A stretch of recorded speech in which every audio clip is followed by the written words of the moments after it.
Hello and welcome to Big Weekend here on the Football365 show, brought to you by Paddy Power. I'm your host Mark Smith. I'm here as ever with Sarah Winterburn, Editor-in-Chief of Football365.com. It's International Week, for better or worse. I know a lot of you don't like it, but for God's sake, stay watching the show because we've got a lot to talk about. Fringe players getting mentioned, formation, and of course Trent Alexander-Arnold. It was big news a week or so ago, not so much now. Let's see if it still matters. If you enjoyed the show, don't forget to like and subscribe and press the notification bell so you never miss a show ever again going forward. This is Big Weekend, brought to you by Paddy Power. Right, Sarah, international break. You excited? Just try and hold me back.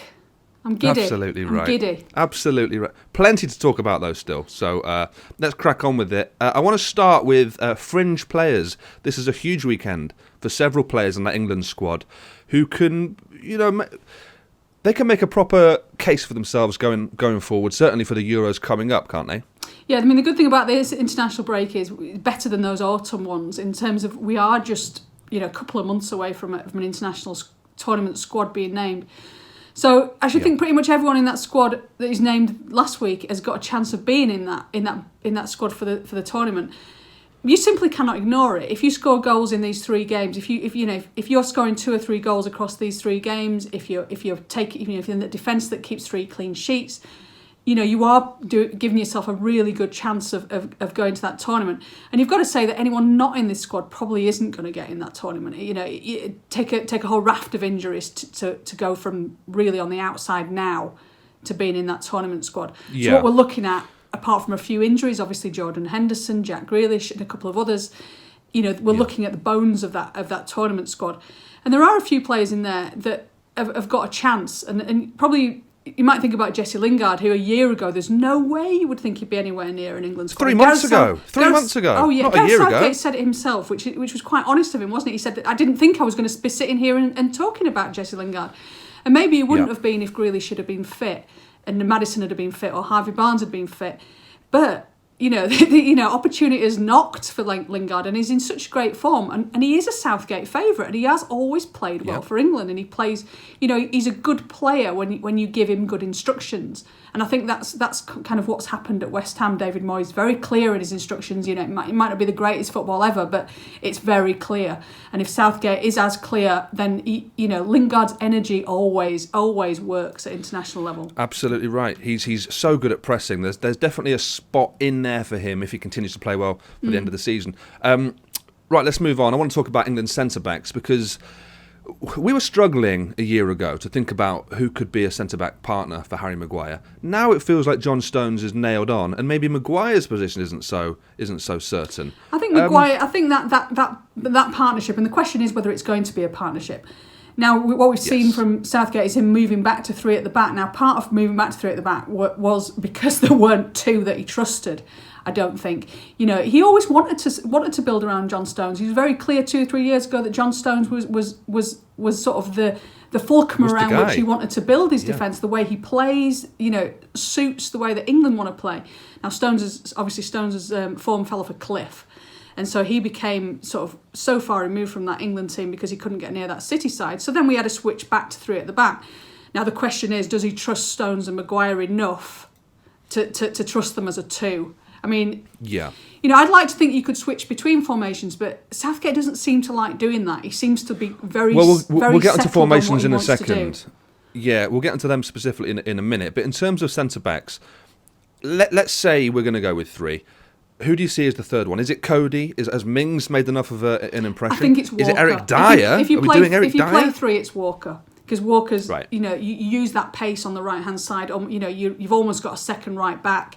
You've also got, Walker's recovery pace is what makes that back 3 work. Because Maguire's not got a whole load of pace. Stones is not a slouch, but the way that Walker plays is very much to clear up after the 2 of those. So you will get, it's Walker, Maguire, Stones if he goes for 3 at the back, and it's Walker who misses out if he goes for 2. I can't think that Tyrone Mings gets anywhere near, and No. Eric Dyer is there because he's at Mr. Average in 2 positions, and I don't agree with Southgate that that's how you should pick a squad, but he likes Eric Dyer, so what can we do? what can we do? Well, what we can do is maybe look at Tomori in the future. Anyway, let's move on. We mentioned it a second ago. Formation. It's a big weekend, this, I think, for the idea, the notion of an England formation. We've been seeing 3-4-3 for probably too long, in my opinion. I'm worried that formation is going to stifle our real strengths, which is now creative midfielders and attacking players.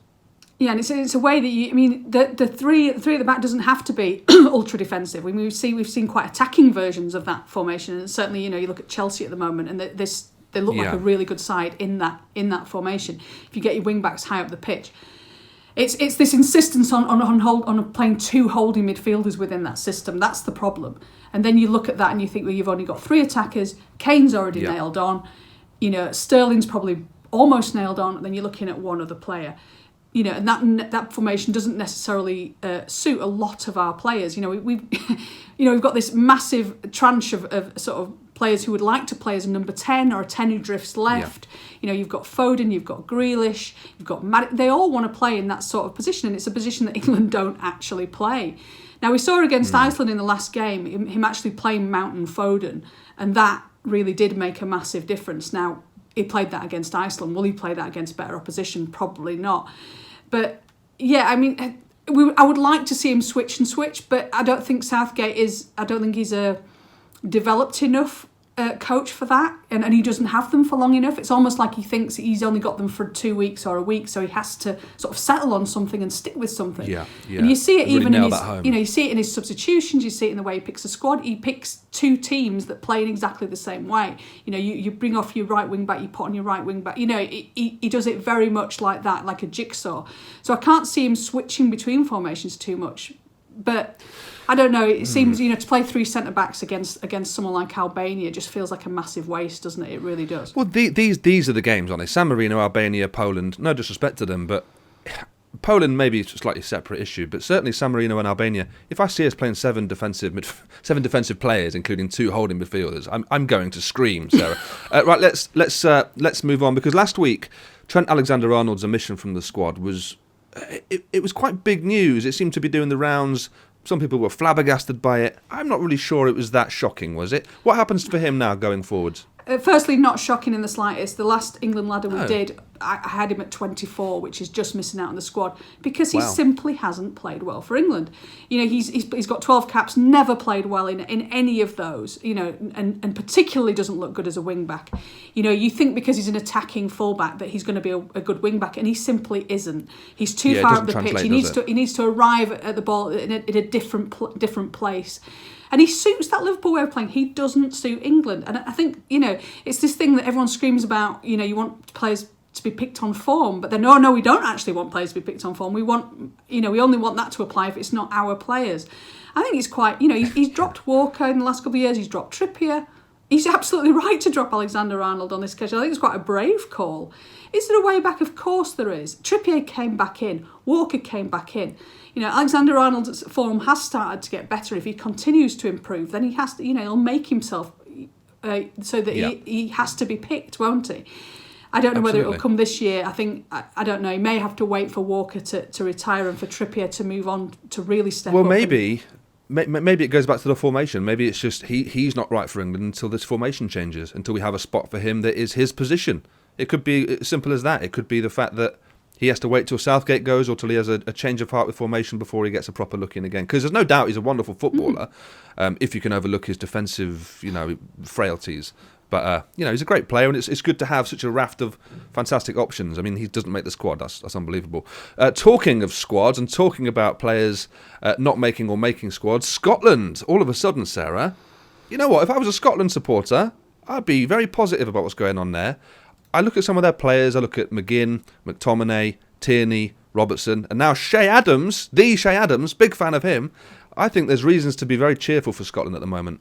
Yeah, they've got players. I mean, I know we're a little bit Anglo-centric, aren't we? We sometimes don't notice Scotland players until they're playing in the Premier League. But that does tend to be a measure of how good that squad is. And there was a period probably 10 years ago when you'd look at a Scotland squad and not recognise, more than a handful of names. There's a lot of players there from Aberdeen or Dundee or wherever, and you wouldn't necessarily know what those players are like. Now we've got, like you say, 6 or 7 that are playing not just for Premier League teams, but very good Premier League teams. You know, Really particularly, good, yeah. central midfield looks very good with McTominay and McGinn. And then, the depth at left back is really impressive, isn't it? It's like us at right back. What they were missing, obviously, a striker, and if, to have to play Ollie McBurney wasn't ideal, was it? But Che Adams really does give them another option. And, to get a Premier League striker who is genuinely a Premier League striker, who looks like a Premier League striker and isn't bound for the Championship again like McBurney, I think is a massive coup, and I think that's great for them. And, I'm not one of these England fans who wishes ill on any of the other home nations. I'd quite like us to do well. I remember those nights of watching all the highlights on a Tuesday or Wednesday night and actually wanting every team to play well and every team to win, and that's where I come from. Yeah, absolutely. You're right about the McBurney, Che Adams drop-off. I mean, McBurney works hard. We know that. He's good in the area. He has his qualities. But Che Adams is genuinely... he's got a great beard. He's got a great beard. Of course he has. But it's... Che Adams, I think, is... I actually think this... You might think this is a crazy thing to say. I think he's... In that list of strikers, that if he'd stayed committed to England, let's say, he's only sort of 2 or 3 months, a good 2 or 3 month period from maybe getting a call up for a bigger squad. In the same way that we talked about Patrick Bamford, I think Che Adams is that good. And if he gets a good run at Southampton, like he will do with Ings out, I think he can show his worth. I think he's a really good addition to that squad. Right, that's me rambling on too long. That's us going on too long. Sarah, thank you for being here as ever. Thank you guys at home for watching. This has been Big Weekend, brought to you by Paddy Power. If you want to get in touch with us, you can email us. It's the editor at football365.com. Is that right? I always get confused by that, if that's right or not. I think it's right. Right. Cheers, Sarah. Cheers, guys. See you later.